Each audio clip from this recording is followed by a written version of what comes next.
Morning बच्चों। आज मैं आपको क्लास 10 नगीन प्रकाशन का प्रश्नावली 4C का प्रश्न क्रमांक संख्या 10 इस वीडियो में कराने जा रही हूँ बच्चों। अगर समझाने का तरीका बच्चों अच्छा लगे, आपको समझ में आए तो मेरे चैनल को सब्सक्राइब जरूर कर देना। देखो क्वेश्चन है हमारे पास, यदि समीकरण c² - ab फिर ब्रैकेट के बाहर है x² - 2 फिर ब्रैकेट में है a² - bc और x plus b² - ac is equal to 0 के मूल समान है। अब आप देखो क्वेश्चन में आप समझ लिया करो कि जब मूल समान बोला जाए, मूल समान का मतलब होता है कि आपको विविक्त कर निकालना है। विविक्त कर यानी डी फाइंड करना है और उसकी कुछ शर्तें होती हैं। ये देखो ये शर्तें हैं जिसमें मूल, देखो मूल वास्तविक और समान कब होंगे, जब ये डी यानी विविक्त कर होता है ना, जब ये डी आपका 0 के बराबर होगा तभी आपका मूल वास्तविक और समान होगा। ये शर्तें आप याद कर लो। और ये कब निकालना होगा, जब मूल पूछा जाए, है ना। और इन्होंने बोला है इसको सिद्ध भी करना है कि सिद्ध कीजिए कि a² इज इक्वल टू 0 और यहाँ a³ + b³ + c³ is equal to 3abc है ना। तो देखो ये हमने सबसे पहले यहाँ ये समीकरण जो दे रखा था, यहाँ से यहाँ ये पूरा ये मैंने समीकरण लिख लिया। अब हमें इसमें a की वैल्यू, b की वैल्यू, c की वैल्यू निकाल लो। सबसे पहले तो देखो विविक्त कर का फॉर्मूला होता है d equals to b² - 4ac है ना। आप चाहे d लिख दो चाहे विविक्त कर लिख दो, एक ही बात है ना। अब इसमें a की वैल्यू, b की वैल्यू, c की वैल्यू लिख दो। a की वैल्यू क्या होगी, और यहाँ से यहाँ तक देखो जो x² से पहले का नंबर है ये इतना, ये सारा a की वैल्यू हो जाएगी, x से पहले माइनस का साइन भी लेके, है ना। ये b की वैल्यू हो जाएगी और इसके बाद का जितना नंबर है वो आपकी c की वैल्यू हो जाएगी। यहाँ लिख दो a इक्वल्स टू ब्रैकेट में है आपका c² - ab, ये a की वैल्यू हो गई। b की वैल्यू है आपके पास -2 और a² - bc, ये b की वैल्यू हो गई। c की वैल्यू है आपकी b² - ac, ये तीनों आपने मान रख दिया। अब इस विविक्त कर में हम ये मान रखते हैं। सबसे पहले देखो d बराबर b कितना है हमारे पास, ये -2 फिर ब्रैकेट में a² - bc है ना, और उसका स्क्वायर है तो यानी इसका पूरे का हमने स्क्वायर लगा दिया। -4, अब a का मान हमारे पास ये है c² - ab, ये a का मान हो गया, और c का मान रख दो b² - ac, ये हमने c का मान रख दिया। सॉल्व कर लेते हैं। देखो ये आपके पास पूरे का स्क्वायर है, देखो तो यानी -2 को -2 से मल्टीप्लाई करा, क्योंकि ये स्क्वायर पूरे का है ना, तो -2 को -2 से मल्टीप्लाई करा तो माइनस और माइनस प्लस हो गया, और 2 2 जा हो गया आपके पास 4, ये आपका ये ख़त्म हो गया। फिर आप देखो यहाँ पर a² है ना, ये आपके पास बन जाएगा, ये आपकी एक सर्वसमिका बन जाएगी। कौन सी, a² - b²। देखो ये सर्वसमिका होती है आपकी a - b का whole square is equal to a² + b² - 2ab। तो हम इसको इसी रूप में रखेंगे जिसमें a का मान कितना होगा, a का मान a² हो जाएगा और b का मान हो जाएगा bc। यहाँ पर वही हम रखते हैं। देखो ये उसी सर्वसमिका में हम इस नंबर को पुट कर रहे हैं। सबसे पहले हमने लिख दिया, देखो ये लग दिया हमने a और a का a² हो गया, फिर प्लस b का मान कितना है यानी bc और उसका स्क्वायर, क्योंकि a² + b² - 2, फिर a की वैल्यू रख दो। a की वैल्यू कितनी थी, यही आपकी a² थी ना, तो यहाँ लिख दो a², ये a की वैल्यू हो गई a, फिर 2ab होता है, b की वैल्यू रख दो यानी bc, ये हमने सर्वसमिका में इसको रख दिया। ये 4 आपका एज इट इज हो गया। अब इधर वाला सॉल्व करते हैं। देखो -4 वैसे का वैसे लिख दो, इसको मल्टीप्लाई कर दो। जब हमने c² फिर पहले इसको मल्टीप्लाई कर देते हैं, c² को b² से मल्टीप्लाई करो। पहले आप, क्योंकि छोटा नंबर पहले ये अल्फ़ाबेट में b पहले आता है तो लिख दो b² और c², ये लिख दिया। फिर इसी c² को इससे मल्टीप्लाई करो। अब देखो मैं यहाँ कर दे रही हूँ, c² को जब आप इससे मल्टीप्लाई करोगे तो ये हो जाएगा आपके पास, ये देखो 2 c इसके पास है, 1 c इसका, तो मिलाकर हो जाएगा c³ और a पहले लिख दो। साइन किसका, माइनस, देखो ये वाला ये प्लस का है ना, ये प्लस का और ये माइनस का, तो हो जाएगा माइनस का। ए और बन जाएगा सी क्यूब, इसको हमने मल्टीप्लाई कर दिया। अब इस वाले नंबर से इसको मल्टीप्लाई करो, यानी माइनस ए बी से बी स्क्वायर को मल्टीप्लाई करो। साइन किसका, ये प्लस का और ये माइनस का, तो साइन माइनस का हो गया। इसके पास देखो 2 बी है, एक बी इसका हो गया तो बी क्यूब हो गया। लिख दो आप ए और बी क्यूब, फिर माइनस और माइनस साइन प्लस का हो गया।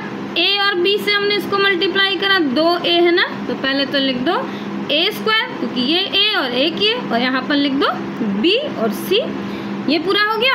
अब यहाँ पर ऐसे सिंबल लगा दो आप एम्प्लॉय जेड का, जैसे पता चले कि नया क्वेश्चन आपका, नई लाइन आपकी यहाँ से स्टार्ट हो रही है, क्योंकि बड़े क्वेश्चन में डबल लाइनें चालू हो जाती है ना। अब देख लो, पहले इसको मल्टीप्लाई कर देते हैं। ये हो जाएगा आपके पास 2 2 ज़ा 4, देख दो, देखो 4, और ये बन गया आपके पास a की पावर 4। यहाँ अब ये देखो, इसके साथ, दोनों के साथ ये स्क्वायर है ना, तो हम इसके साथ भी स्क्वायर लगा देंगे, इसके साथ भी स्क्वायर लगा देंगे। क्यों ऐसा कर रहे हैं, क्योंकि देखो इधर के कुछ नंबर सेम कॉमन मिल जाएंगे जब हम दोनों के साथ स्क्वायर लगा देंगे। तो प्लस लिख दो, फिर प्लस, और ये आपके पास यहाँ लिख दो आप b, और अब देखो ये लाइन कट कर दो। देखो ऐसे कर लो, पहले इसको इससे मल्टीप्लाई कर देते हैं, है ना, एक लाइन आपकी बचत हो जाएगी। कैसे, 4 को हमने इससे मल्टीप्लाई कर दिया, तो हमने लिख दिया देखो 4, और इसको फिर वैसे ही लिख दो। ये साथ में ये लाइन दोबारा लिखने से अच्छा उसी में ख़त्म कर दो, है ना। ये हो गया। फिर साइन प्लस का, यहाँ पर भी इसको 4 को इससे मल्टीप्लाई कर दिया, तो 4 और दोनों के साथ स्क्वायर लगा देते हैं, तो हो गया बी स्क्वायर और सी स्क्वायर, है ना। ये देखो 4 से हम मल्टीप्लाई करते चल रहे हैं साथ में। इस 2 को भी इससे मल्टीप्लाई कर दो, साइन माइनस का लगेगा, क्योंकि प्लस माइनस माइनस, 4 2 ज़ा 8 हो गया। और ये आपके पास ये पूरे से मल्टीप्लाई कर दो, तो हो गया ए स्क्वायर, फिर बी सी, ये पूरा मल्टीप्लाई हो गया। सेम वही ऐसे इधर भी कर दो, इस 4 से इसको मल्टीप्लाई कर दो, माइनस देखो 4 और ये कितना, बी स्क्वायर और सी स्क्वायर। 4 को हमने इससे मल्टीप्लाई करा, फिर इधर 4 से हम इसको मल्टीप्लाई कर देंगे। ये माइनस और ये माइनस, तो क्या हो जाएगा, प्लस का हो जाएगा, प्लस 4ac क्यूब, ये वाली लाइन हो गई। माइनस और माइनस, फिर प्लस देखो 4ab cube, minus plus minus 4a cube b और c, ये हो गया आपके पास, है ना। अब आप देखो कि कुछ कॉमन मिल रहा है। कॉमन क्या है, यहाँ पर देखो, कॉमन नहीं, जो प्लस और माइनस के साइन है जो सेम मिल रहा है ना। यहाँ पर हो गया देखो, ये 4b स्क्वायर और c स्क्वायर है, ये प्लस का ये माइनस का, तो प्लस माइनस तो ये यहाँ पर ख़त्म हो गया आपके पास। अब जो बचा है उसको लिख दो। और देखो यहाँ पर a स्क्वायर की वैल्यू ये है, और देखो कुछ और भी कहीं कुछ सेम मिल रहा है जो हमारे पास सेम हो जाए, है ना। ये देखो ये है a square B C, 4a square B C, और यहाँ पर भी देखो ये 8a स्क्वायर बी सी, माइनस और ये माइनस दोनों प्लस हो जाएंगे, यानी 8 और ये 4 12 हो जाएगा। चलो अब इसको लिखते हैं। पहला नंबर वैसे का वैसे ही लिख दो, यहाँ पर हमने लिख दिया 4a उसकी पावर 4, इन दोनों को जोड़ दो 8, और ये वाला देखो, ये वाली इतनी लाइन यहाँ से और ये इतनी, 8 और 4 12, माइनस माइनस प्लस होता है, साइन किसका, माइनस का, तो हमने 12a स्क्वायर बी सी लिख दिया। और जो बचा है इधर वाला नंबर, इसको नीचे का नीचे लिख दो, ये प्लस यहाँ पर 4ac cube plus 4ab cube, ये लिख दिया। ये तो दोनों के साथ जुड़ चुका है, ये तो ख़त्म हो गया आपका, है ना। अब आप देखो और क्या कर सकते हैं हम, आप देखो कि सबके साथ a है ना, और सब ऐसा नंबर है जो 4 के टेबल में आता है, तो आप कॉमन ले लो 4a, यानी उभयनिष्ठ नंबर ले लो 4a। इसमें से इसके पास 4a है, एक a चला गया तो बचा आपके पास, और 4 बाहर चला गया तो बचा आपके पास a क्यूब। इसमें देख लो 4 साइन किसका, प्लस माइनस माइनस, 4 3 ज़ा 12, और 2a था ना, एक a बाहर चला गया तो बचा a b c। फिर यहाँ पर देखो 4a बाहर चला गया तो बचा प्लस का c क्यूब, ये वाला। यहाँ पर भी 4a चला गया तो बचा b क्यूब, ये नंबर हो गया ना। इक्वल्स टू में अभी आप यहाँ सब 0 चलाते चलो, है ना, इक्वल्स टू में 0। यहाँ देखो आपको उन्होंने बोला था कि a बराबर होगा 0 के, तो यहाँ देखो पहले इस नंबर को इतना लेते हैं, ये हो गया हमारे पास 4a इज इक्वल्स टू, बीच वाले को छोड़ दो क्योंकि अब सिद्ध करना है ना।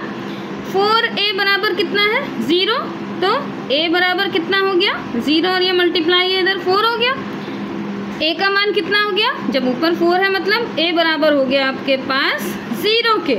एक तो ये सिद्ध हो गया, यहाँ लिख दो। और दूसरा इधर देखो, यहाँ बीच में लाइन खींच दे रही हूँ मैं, इधर वाला देखो, ये हमारे पास इतना नंबर आप फिर ले लो। कैसे, सबसे पहले लिख दो a क्यूब ये वाला, फिर प्लस का ये देखो लिख दो b क्यूब, फिर यहाँ पर आप इसको नीचे लिख देना, मैं यही बगल बता दे रही हूँ ना, फिर प्लस का c क्यूब, और ये जो माइनस का 3b है इसको इक्वल्स के दूसरी साइड भेज दोगे तो प्लस का हो जाएगा 3abc।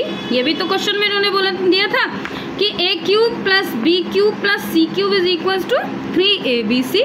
तो दोनों हमारा सिद्ध हो गया कि हमारा क्वेश्चन, तो यहाँ लिख दो क्वेश्चन हमारा सिद्ध हुआ, है ना बच्चों। थोड़ा सा बड़ा वीडियो बना है, अगर आपको कहीं कोई लाइन समझ में ना आए तो कमेंट बॉक्स में कमेंट करके ज़रूर बताना, और चाहे इसका स्क्रीनशॉट निकाल लो, चाहे वीडियो पॉज करके आप इसको नोट कर लो। मैं ऐसे नगीन प्रकाशन के सारे क्वेश्चन आपको देती रहूँगी। और बच्चों इसी चैनल पर मैं आउट टेंस सीखे के नाम से टेंस भी सिखाती हूँ, तो आप उसको भी देख लेना और सब्सक्राइब जरूर कर देना। बाय बच्चों।